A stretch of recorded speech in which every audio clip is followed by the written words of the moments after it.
I would like to now introduce our first two speakers this morning, Reverend Dr. Munther Isaac and Reverend Dr. Elise Cannon. Reverend Dr. Munther Isaac is the academic dean of Bethlehem Bible College in Palestine and is the director of the Christ at the Checkpoint Conference. He's also pastor of Christmas Evangelical Lutheran Church in Bethlehem.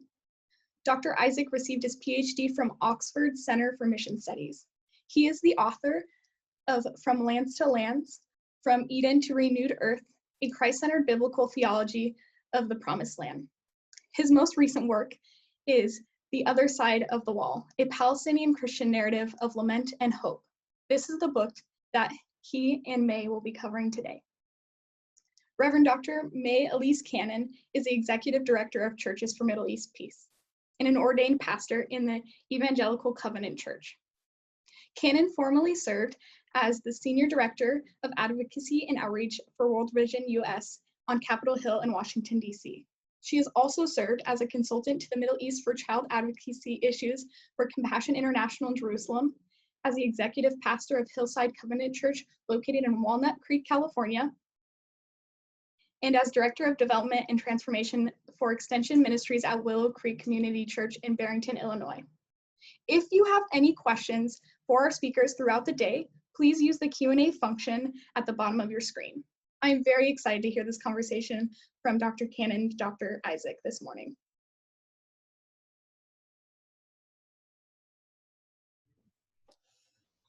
Thank you, Dana. Good to be with you this morning. Nice to see Heather, and Mesa al Khair to my friend Munther joining us from Beit Sahur. Ahlan wa sahlan. Good to have you with us. So I'm looking forward to sharing with people about your book and specifically why you wrote it and where you see us going from here. But before we do, how are you? You know, we just heard news of Saeb Erekat death, who we've met with many times from CMEP's groups, and I don't know how things are going in Beit Sahur if you're still on lockdown with COVID, but before we begin, Kif Halek. So good evening, friends, or good morning, I guess in your case. Thank you, May, and thanks for the introduction. I guess I can just say we're surviving. We're here. By God's grace, it hasn't been easy on all of us. And it seems the year 2020 seems to be bringing one bad news after the other. And certainly the death of Dr. Saeb Erekat was a devastating blow for not just, for us as Palestinian people and our leadership, but for, he was really an important voice for peace. For a just peace and for the rights of the Palestinians. But overall, as I said, it hasn't been an easy year at all. We're surviving. It's not a lockdown, it's a semi-lockdown. We're trying to convince people to wear their masks, but life is not normal. Bethlehem is not the same without pilgrims and visitors from around the world. It breaks my heart to see the manger square empty and the Church of the Nativity empty. We're preparing for the unknown with this Christmas season, but most probably it's going to be a difficult one. And certainly it has been a difficult year for many of our families because of the stoppage of tourism. Many families depend on tourism. So from all aspects, COVID-19, economical, political occupation, and so on, it's been a difficult year. But, the sad thing I can say is that we've seen worse here, and by God's grace, we survived. I think our story is a story of survival and of God's faithfulness.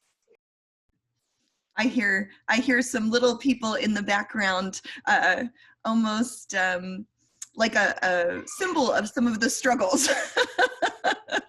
So we love your family, and it's good to see you, and even in the midst of the current realities, Munther. Thank you.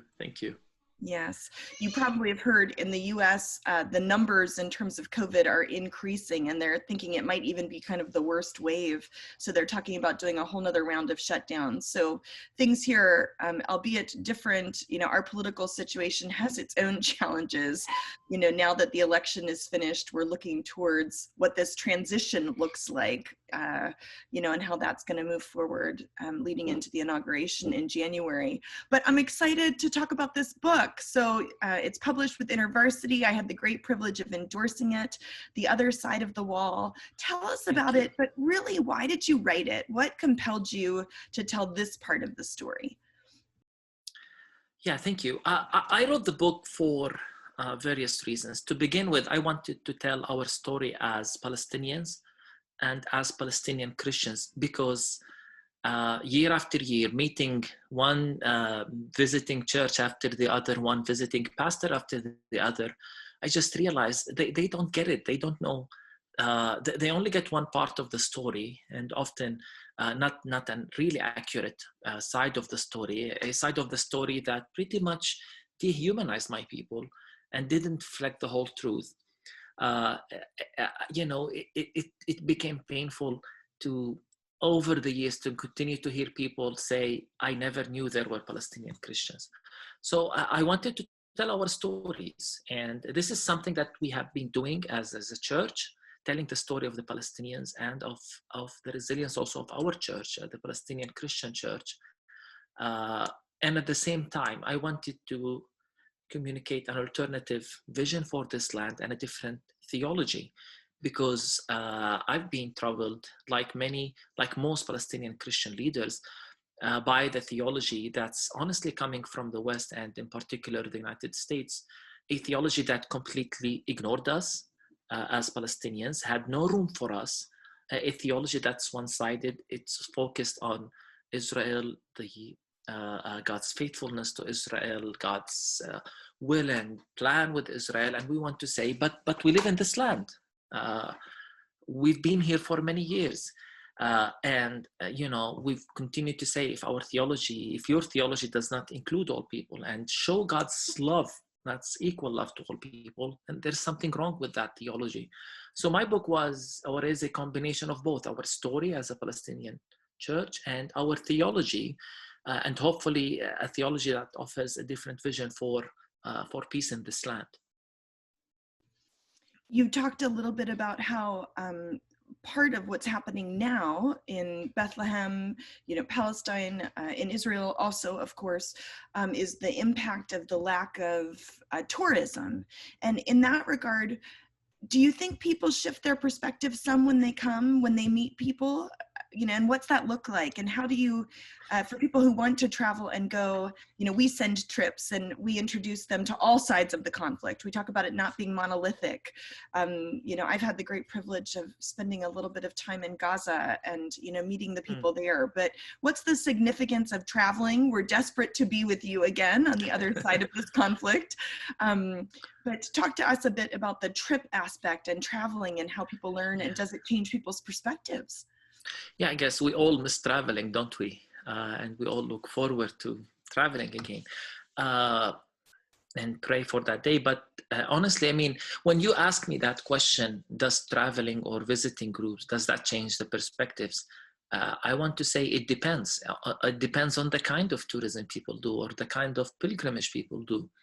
And I would say that the vast majority of visitors who visit our land don't engage with the reality on the ground, with the reality of occupation, and with the church itself.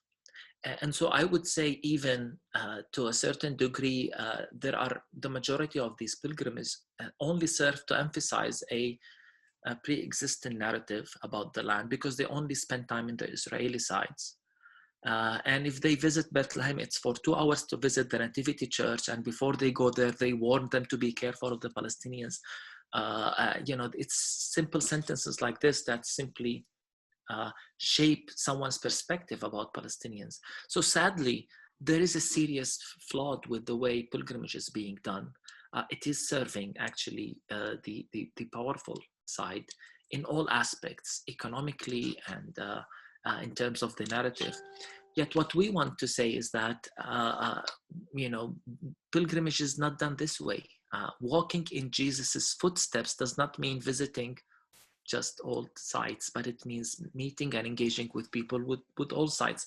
And so I would love if more people, more organizations, more churches do what CMEP and others are doing, which is offer this alternative way of tourism or of engaging, where when you come to this land, we certainly want you to visit the holy site, the historical sites, but please visit people. Please engage with people. Please spend time with Palestinians, whether praying in our churches or even staying in our homes or having fellowship and fellowship over meals with or visiting organizations, what we're doing on the ground. Our church is very active. I'm not talking about the Lutheran church. I'm talking about the Palestinian church. We're so much involved in schools and education and health and development. Be part of what we're doing, because that's what I believe is truly working in Jesus' footsteps. People's eyes are open, May, when they step into our side of the wall. If I may use the metaphor of my book, the other side of the wall. And I guess one of the things I want to emphasize by writing that book is step into our sides of the wall, because that's what peacemakers do. They step into both sides, they listen equally to both sides, and then they take sides with truth and justice. And so if that pilgrimage doesn't push you to come to the other side of the wall and engage in all honesty and vulnerability and openness, then I think there is something seriously wrong with that tourism. So people are welcome. You've been to Bethlehem, you've been to Gaza, you've seen how hospitable our people are, and I'm sure you can tell many, many stories. So people are welcome to come and have fellowship with us. Well, and what you just described was my own experience. I mean, I was introduced to Palestine on a Holy Land tour, a pilgrimage tour.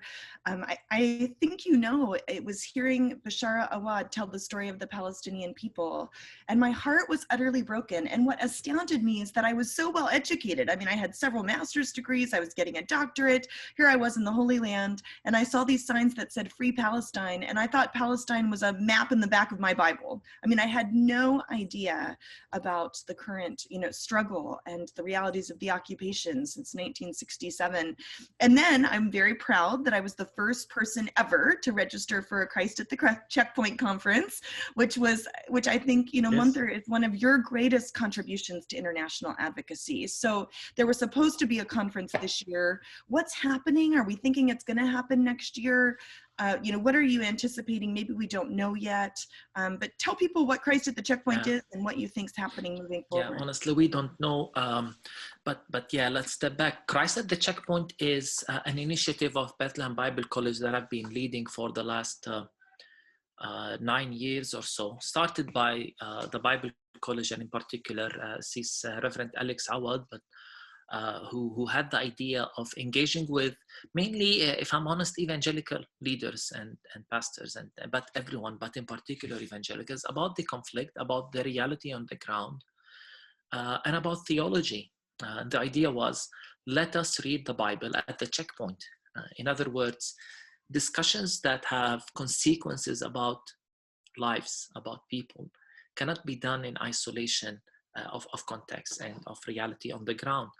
So the invitation was, let's bring our reality with the symbol of Christ with our faith with the symbol of Christ, with our reality, the symbol of the checkpoint, and have a conversation, and then invite people to have this conversation with us. We had this ambitious idea. To our surprise, many people registered. You were the first, and many others followed. And we've had 5 conferences so far, attended by hundreds of Christians, mainly evangelicals from around the world and mainly North America. I think what you describe is the response of most attendees. We didn't know. We wish we knew. Why didn't anybody tell us about this reality? Many people, I say that beliefs about Israel come to churches by default. You read the Bible, you think Israel, and then you're fed by not just the news, but by many key evangelical leaders, and you don't just question these things. So Christ at the Checkpoint, in 5 days, we have conversations, workshops, we visit sites, and we say, please open your eyes to a different reality. And the goal is never to say, destroy Israel, or the goal is to offer a vision of peace and to challenge evangelicals to have room for both Palestinians and Israelis in their theology. That is our main goal, to shift the perspective from end-time prophecy, which is a very problematic perspective if you want to really serve the interest of people, into a perspective of peacemaking. I always say it, and I write about this in the book. I wish evangelicals would invest their energy and efforts and prayers in trying to think, how can we bring peace into this land, rather than questioning theories about end times and about speculations about the Armageddon and the millennium and rapture, things that are not helping us on the ground, and in many cases offer very destructive visions for the future of this land, and then by default shape perspectives and even policies in this land. So that's what we try to say at Christ at the Checkpoint. Spirit-led Christians can make a difference if they channel their energy in the right way. Now, we were supposed to have our 6th conference last year, 220, but unfortunately with COVID-19, we thought of moving it to 2021, but even now I'm beginning to doubt if we're going to be able to commit to that desire in June of next year.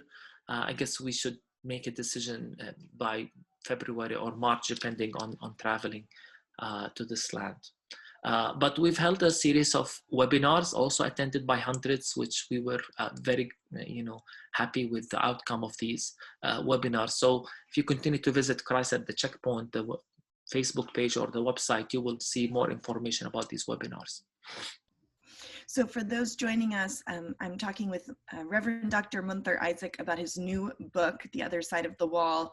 And we will put in the chat, we still have a discount code from the publishers InterVarsity Press. So I would encourage those listening to get a copy of that book, to engage with the things that Reverend Dr. Isaac is speaking about.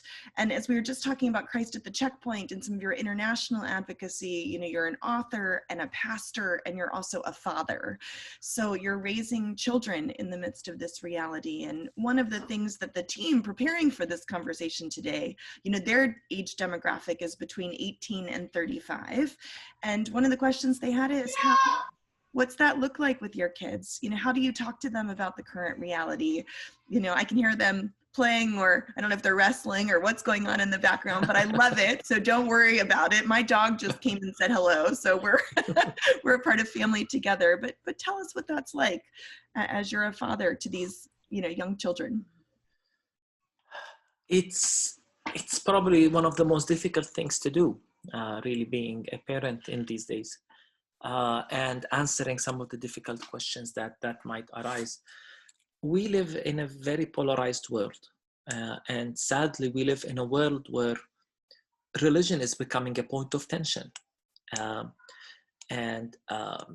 do you respond to that, especially as a pastor, when they know that religion is, faith and church is what their daddy does, but how do we, how do I raise them up in a way in which, and certainly, they come back and ask me questions mainly about their Muslim classmates in school.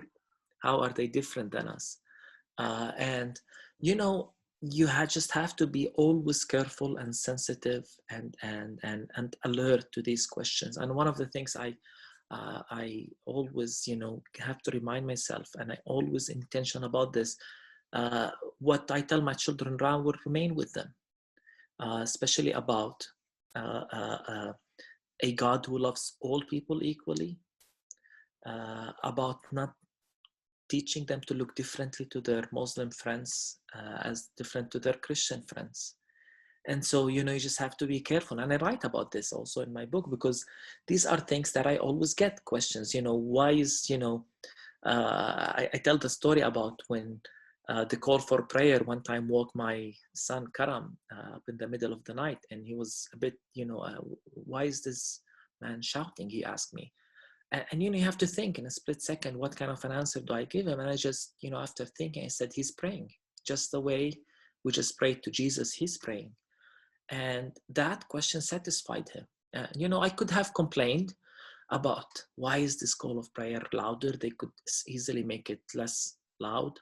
I could easily complain, these are Muslims, but it's statement, it's responses like this that I have to be always conscious about, because again, we live in a polarized way where religion is a point of tension, and it goes beyond the house. I'm proud to say that in our Lutheran schools, where I serve as the chair of 2 schools as boards, as my capacity as the pastor, we have introduced a new system where we, rather for Christians and Muslims to go separate ways in the religious education class, the way it has been happening forever, once a month we bring them together.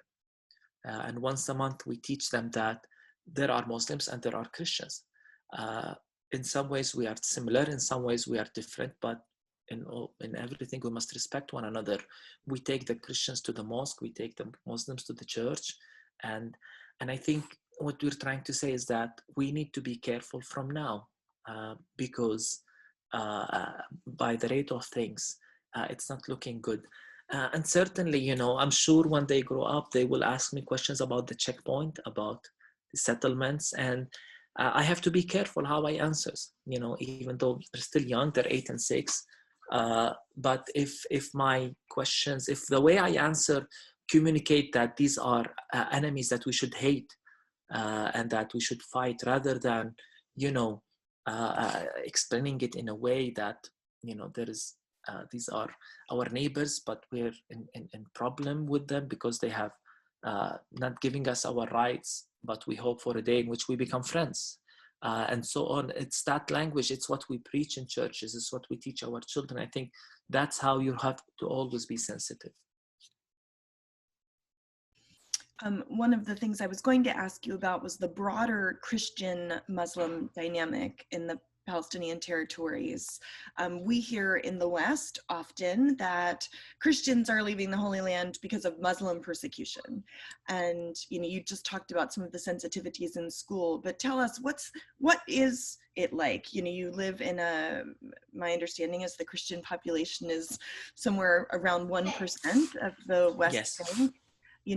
What are the relationships like between Christians and Muslims in Palestine? Yes, the population is around 1% in the West Bank and East Jerusalem and Gaza, but where Christians live, it's usually a higher percentage, like in Bethlehem, in Jerusalem, and in Ramallah.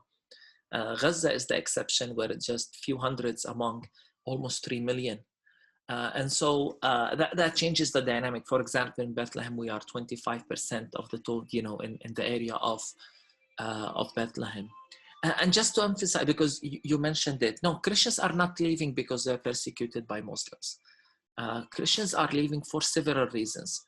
The most important one and the most challenging one is the political reality, in particular the occupation, and everything that comes with the occupation, the quality of life, the confiscation of land. The difficult, it's difficult to move, the many restrictions on movements, and the bad economical situation because we're not a country with a free economy. All of that leads to people leaving, and certainly many Christian families now are seeking to just leave the Middle East in general because they're tired of religious tension.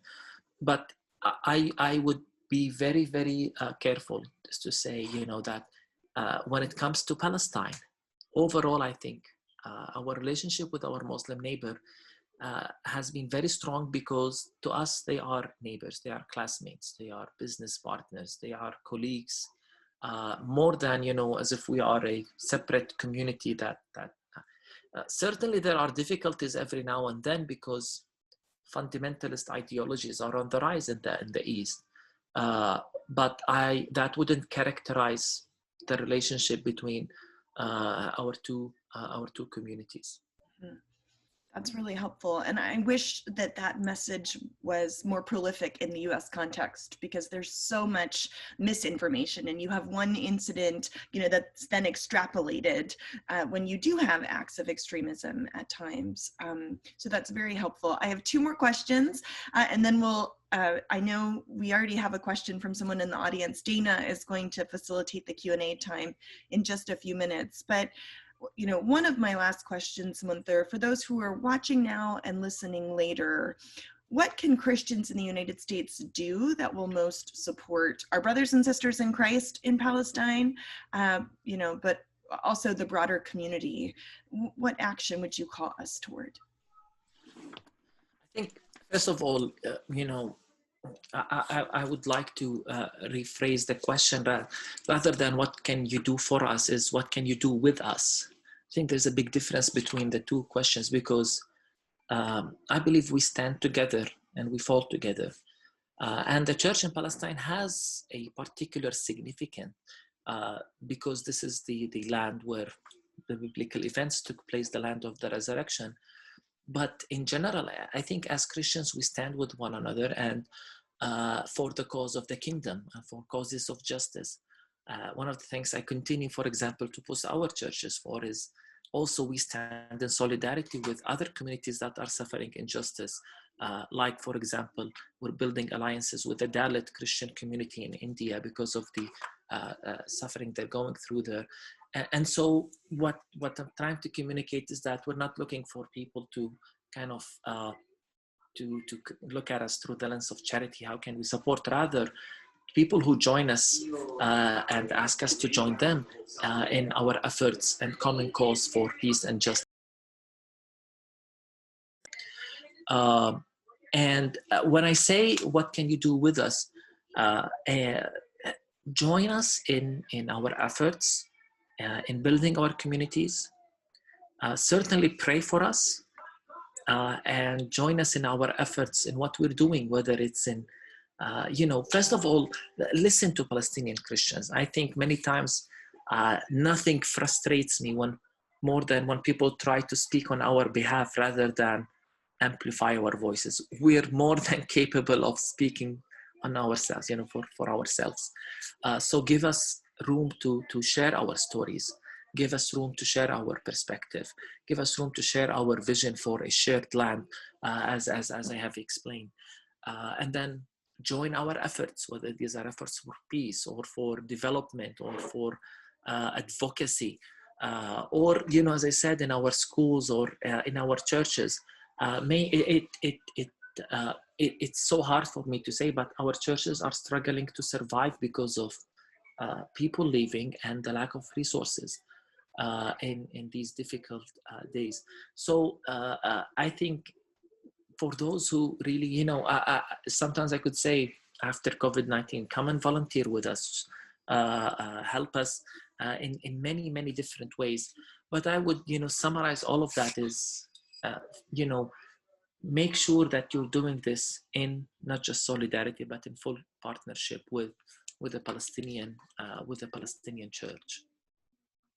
I think what you articulated about with and not for is beautiful, and also very biblical, right? That we're a part of the broader community, and when any part of the body suffers, we all suffer. In that regard, before we go into question and answer, in the midst of these challenges that are very real, and 2020 is kind of the exclamation mark on that sentence, where do you see hope? Where do you see hope and opportunities? What keeps you going?